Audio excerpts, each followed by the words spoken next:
The thunderstorm hit without warning.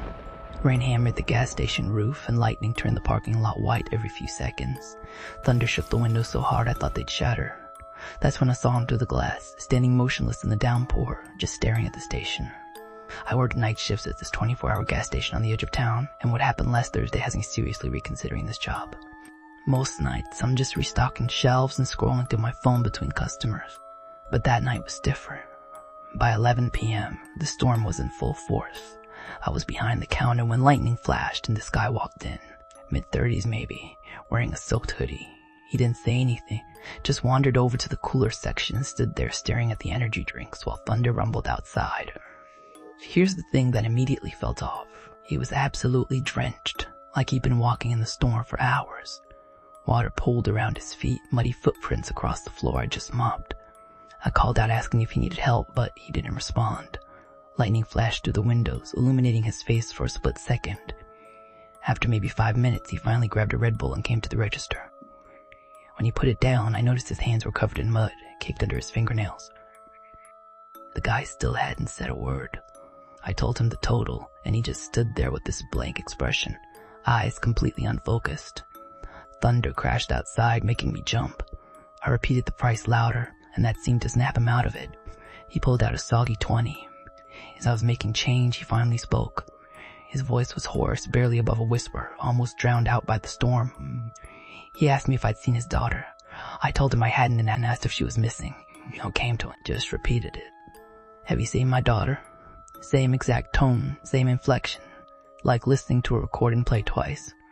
I started getting seriously uncomfortable. I told him no again and suggested he call the police. He took his change without another word and walked back outside into the raging storm. Through the window, between lightning flashes, I watched him stand in the parking lot under one of the lights, just getting pounded by rain. He stayed there for maybe 10 minutes before walking off toward the tree line, disappearing into the darkness between flashes. About an hour later, during a violent clap of thunder, a woman came in, also soaking wet. She looked panicked, mascara running down her cheeks, hair plastered to her face.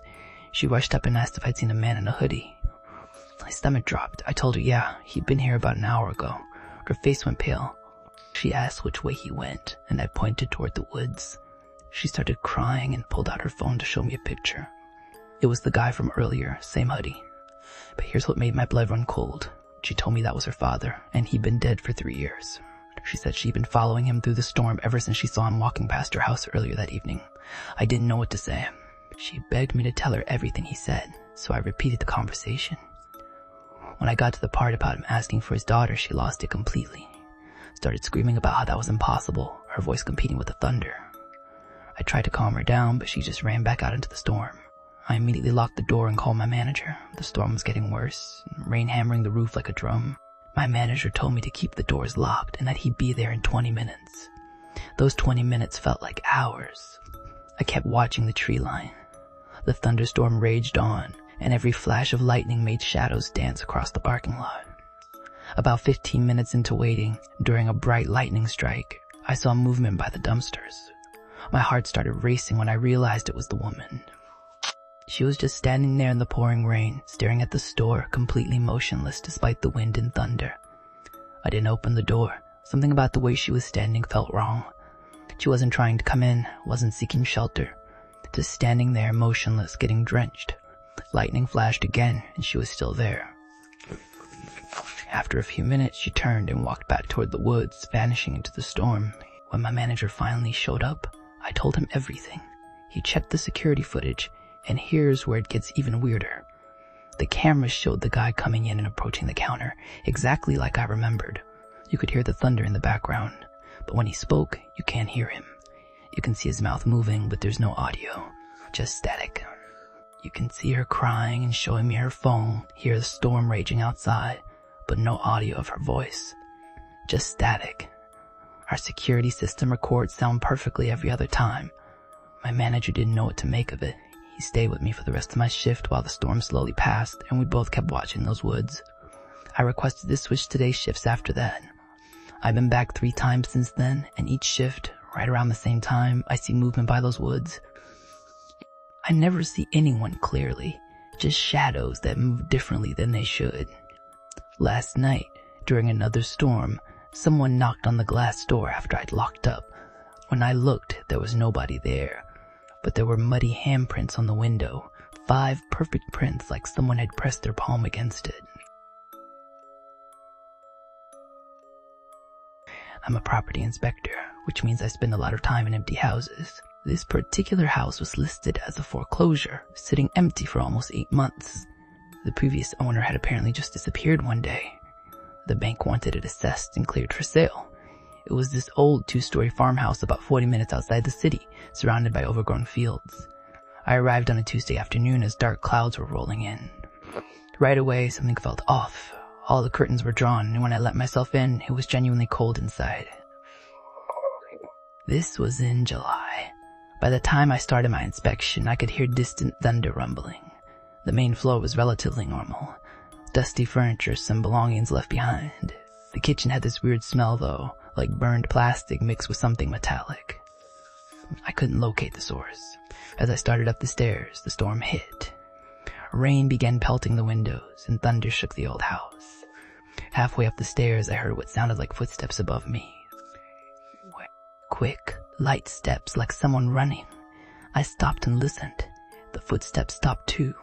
I called out, announcing myself. No response, just the sound of rain on the roof. The second floor was even colder. I could see my breath despite the summer heat outside. Lightning flashed through the windows, briefly illuminating the hallway. The first room was empty except for a chair positioned in the center, facing the window. The window was covered in scratch marks on the inside of the glass, like someone had been trying to claw their way out. Thunder crashed as I examined them. The second room was a bathroom with writing on the mirror in what looked like soap, but the words were backwards like they'd been written from behind the glass. The storm outside was getting worse, rain hammering against the house. The third room was locked. I made a note and moved to the last room, the master bedroom, as lightning flashed continuously. The door wasn't fully closed, just slightly ajar. I pushed it open and immediately wished I hadn't. The room was set up like someone still lived there. Bed made, clothes laid out, a glass of water on the nightstand, but everything was covered in thick dust. Thunder rumbled ominously. What really got me was the closet. Inside were dozens of photographs clipped to hangers with closet. I walked closer to look. Every single photo was of the house itself, taken from different angles. But in every photo, there was a figure visible in one of the windows. Always in a different window, always partially obscured, but definitely there. A person watching. I tried to take a picture with my phone, but my camera wouldn't focus. Lightning flashed outside and the lights flickered. That's when I heard footsteps again, coming up the stairs. Slow, deliberate steps, barely audible over the storm. I stood there frozen. The steps reached the top and stopped. I could hear breathing now, heavy and labored, coming from the hallway. The thunder crashed so loud it made me jump. I moved toward the bedroom door as quietly as I could. The hallway was empty, but the locked door was now standing wide open. I didn't remember hearing it open over the storm. I started moving toward the stairs, keeping my eyes on that doorway. As I passed it, I felt cold air rush out, colder than the storm wind. I ran down the stairs and didn't stop until I was in my car. Rain was coming down in sheets. When I looked up at the house through the downpour, lightning illuminated one of the upstairs windows. Someone was standing there, watching me. Just a dark silhouette framed by another flash of lightning. I called my supervisor from my car, engine running, windshield wipers going full speed. I told him I couldn't complete the inspection. I never asked if the next inspector found anything unusual. What I do know is that I looked up the property records later. The previous owner's name was Michael Brennan. I found an article about his disappearance from 8 months ago. Police had found no signs of foul play, but neighbors reported seeing lights on in the house during storms weeks after he disappeared, and several claimed to have seen someone moving inside during lightning flashes. The last line stuck with me. One neighbor said that Michael had told him just days before disappearing that he didn't feel alone in his house anymore, that during thunderstorms he kept seeing someone in the windows who wasn't there when he looked directly at them. I requested to be taken off vacant property inspections after that. I drive past that road sometimes, but I always take a different route now. I don't want to see that house again, especially during storms. My girlfriend Maya and I went camping last month at a state park neither of us had visited before. The park was about 2 hours away, mostly back roads. We arrived late Friday afternoon and got our campsite set up. The park was pretty empty, only saw maybe 2 other cars. Our site was tucked back in the woods, maybe a quarter mile from the main loop. Everything was great that first night. We made a fire, cooked dinner, and relaxed. But around 10, we noticed dark clouds rolling in. By 11, distant thunder started rumbling. We heard rustling near our site, but figured it was just deer or raccoons spooked by the approaching storm. We eventually went to bed in our tent with the mesh ceiling so we could watch the lightning. I woke up around 3 in the morning to thunder that sounded like it was right overhead. The storm had arrived with full force. I needed to use the bathroom, so I grabbed my flashlight and rain jacket, then headed to the campground bathroom through the downpour.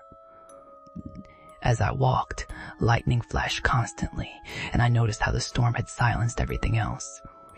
No insects, no wind sounds, just rain and thunder. The bathroom was a cinder-block building with dim lighting that flickered with each thunderclap.